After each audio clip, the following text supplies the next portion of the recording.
It's Friday!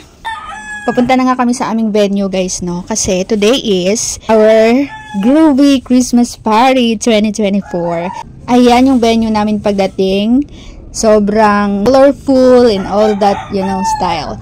So, umupo na kami sa aming table and after a while, meron silang sinerve na appetizer. Ito, it's chicken with sauce na nakalagay sa very cute glass. Ayan, tinikman ko siya and so far so good.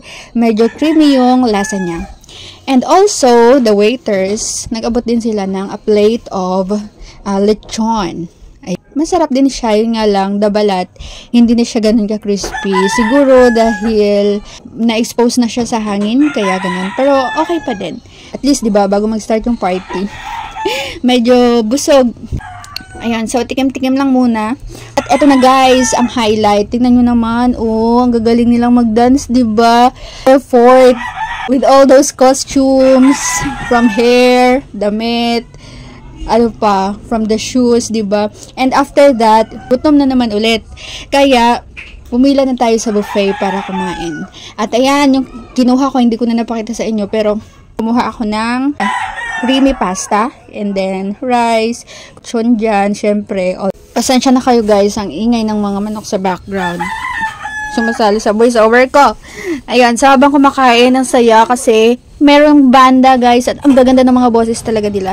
Nakakadagdag siya ng gana. Ayan yung shrimp, sarap niyan guys, buttered shrimp. Kailangan nating enjoyin yung bawat subo ng food guys, kasi aminin, talagang every Christmas party, syempre, bukod sa mga ibang mga activities like sayawan, kantahan, at kung ano-ano pa, pagkain talaga highlights din yon. Importanteng masarap, kasi iba naman yung hindi nag-aabang ng di masarap na pagkain. Happy ka girl. Ayun. And habang kumakain, ayun, nagkikwentuhan na kami. Right after ng kainan na to guys, magsa-start na ulit ng mga dancing activities at ang grupo ko ay sasayaw na. At ayan nga, dumating pa ang iba naming mga kasama at nag-wave-wave lang ako dyan habang kumakain. Actually, first time ko lang silang ma-meet and enjoy the party! So, ayan lang guys, sharing lang ng aming konting ganap sa aming Groovy Christmas Party 2024. Bye!